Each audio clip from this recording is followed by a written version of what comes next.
السلام عليكم، ازيكم يا شباب؟ عاملين ايه؟ يا رب تكونوا بخير. كل سنه وانتم طيبين. رمضان كريم عليكم ان شاء الله. رمضان السنه دي نقضيه بشكل احسن من رمضان اللي فات، ونحاول نستغله بشكل احسن. بحاول على قد ما اقدر ان انا اعمل حاجات او انزل حاجات ممكن ان هي تساعد الناس وتساعدني قبلكم، لان انا برضو محتاج ان انا اغير من طريقه من الطريقه اللي انا بقضي بيها رمضان كل سنه، لان هي مش بتوصلني للي انا ببقى داخل عايزه من رمضان. يعني بيكون في هدف انا ما بوصلوش. ايه الهدف الاول؟ ان احنا يعني ننال رضا ربنا، ان هو نعتق، يعني ان شاء الله نكون من العتقاء. فربنا ان شاء الله يكرمنا وان احنا نكون من الناس دي. بس طبعا لازم ناخد شويه بالاسباب وندعي ان ربنا فعلا يا رب ان شاء الله كلنا نكون الشهر ده فعلا، يعني ننال حسن الجزاء.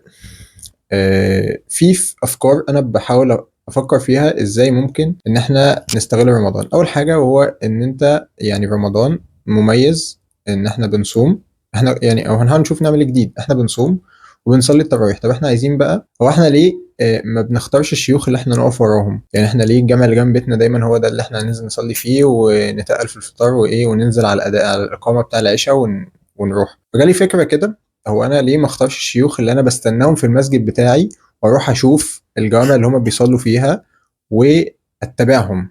اللي هو انا اقصد الجامع اللي هم بيصلوا فيه واروح اصلي فيه، بحيث ان انا يعني كأن انا استنيتهم هنا في الجامع بتاعي، بس انا رحت لهم بقى ليه؟ عشان انا ورا الشيوخ دي صوتهم، طريقة تلاوتهم للقرآن دي بتلمس يعني شيء في داخلي، بتخليني يعني ألمس معنى الآية أكتر، أحس بجو من الخشوع أكتر. طب ما انا اخلق لنفسي الجو ده واسعى ان انا احصل على الجو ده، او الروحانيات دي كل يوم، مش لازم اليومين في الاسبوع اللي الشيوخ اللي انا بحبهم بيجوا في الجامع اللي جنب بيتي. فمن هنا جت الفكره، وهو ان احنا يكون لينا جدول تراويح. يعني الجوامع بيكون ليها جدول، اللي هو الجامع يوم السبت يبقى فيه الشيخ فلان، والحد الشيخ فلان، والاثنين الشيخ فلان، والثلاث الشيخ فلان، وهكذا. طب ليه احنا بقى ما نعملش لنفسنا احنا الجدول اللي هو جدول عبد الرحمن وجدول محمد وجدول مصطفى وجدول كل الناس اللي بتسمع الفيديو ده ان شاء الله، يعني يعملوا الفكره دي؟ وهو ان انت تشوف الشيوخ بتوعك. وسهل جدا، انا عملت ده السنه دي الحمد لله. يعني كلمت زمايلي قلت لهم هو الشيخ فلان بيصلي فين، الشيخ فلان بيصلي فين. ولقيت اصلا ناس بتسالني، يعني هو لما انا سالتهم طب ما تعرفش الشيخ فلان بيصلي فين، ما تعرفش الشيخ فلان بيصلي فين؟ فعلا كل واحد فينا بيلاقي نفسه مع شيخ اللي هو فعلا بيحب يصلي وراه. فانت حاول تاخد الخطوه دي وتعمل نفسك جدول، واتعب شويه ان انت تروح الجامع بتاع الشيخ اللي انت عايز تصلي وراه بدري، تقف في الصف الاول وتصلي ركعتين قبل ما اول ما تخش الجامع، تسمع الاذان ويعني تحس كده ان انت هتقف بين ايدين ربنا. وفي التراويح تحاول ان انت تركز في الايه اللي انت بتسمعها. يعني رمضان ما بيجيش يعني مش كل، يعني رمضان بيجي شهر واحد في السنه، مش كل شهر رمضان. يعني نتمنى ان السنه كلها تكون رمضان، لان فعلا هو بيكون فرصه عظيمه جدا ان احنا يعني ننسى شويه الدنيا ويعني نهدى كده، نستكين. يعني اللي هو كده، اللي هو يعني ممكن يعني معنى السكينة اللي هو انت التخبط والاضطرابات اللي انت دايما دماغك في الدراسة والكلية والحياة والفلوس والشغل وكل الكلام ده، بتلاقي فجأة ان انت لا، احنا يعني عايزين نبقى مع ربنا شوية.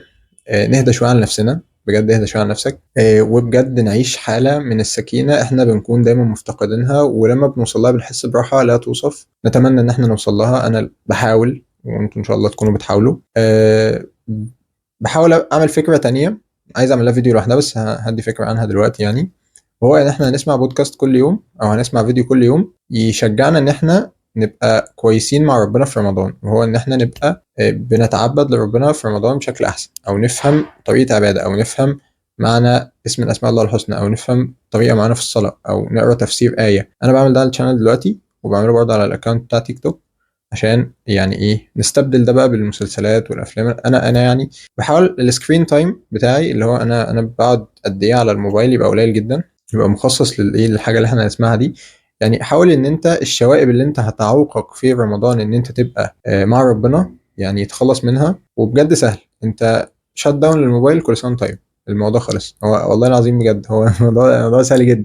باور اوف، يعني انت مش محتاج حاجه تانية. وافتح مثلا تابلت وزاره او اي حاجه ما فيهاش بقى واتساب وتليجرام وفيسبوك وكل الكلام ده. انت بس محتاج يوتيوب، ومحتاج تدخل للحاجه اللي انت عايز تسمعها وتسمعها وتمشي ماشي. وفي طريقه كده انا بحاول اوصل بيها ان احنا نستفاد اكتر حاجه من الفيديو، إن إحنا بنسمعه هاعمل لها فيديو تاني، بس طبعًا اعملوا لايك وقولوا لي إن أنتم حابين تسمعوا ده، عشان أحس إن أنا فعلًا يعني حد عايز يسمعني، مش إن أنا باكلم نفسي وخلاص. بس وأتمنى إن إحنا يعني إيه الشهر ده فعلًا أو نستغله بأحسن طريقة، إن إحنا ما نطلعش منه زي ما دخلناه، لأن هو مش كل شهر هيبقى رمضان، وإحنا بعد رمضان امتحانات وهكذا، فهي فرصة يعني لازم نغتنمها. يمكن أنا محظوظ شوية ودفعتي يعني السنة دي إن إحنا عندنا أول أسبوع في رمضان إجازة، وتاني أسبوع هناخده إجازة بعيدًا عن أي حاجة، وممكن نكمل إجازة لحد ما رمضان يخلص يعني.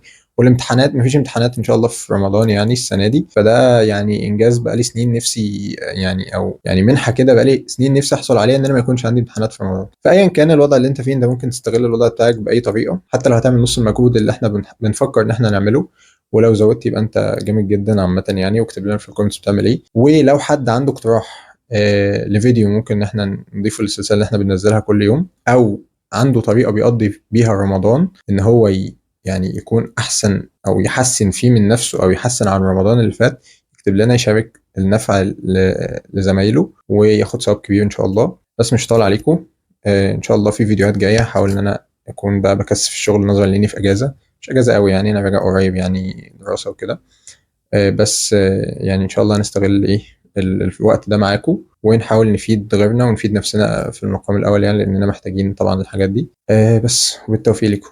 شكرا، وقولوا لي بقى رأيكم في الصوت عشان أنا جبت مايك جديد وغالي وحاجات كده. يلا سلام.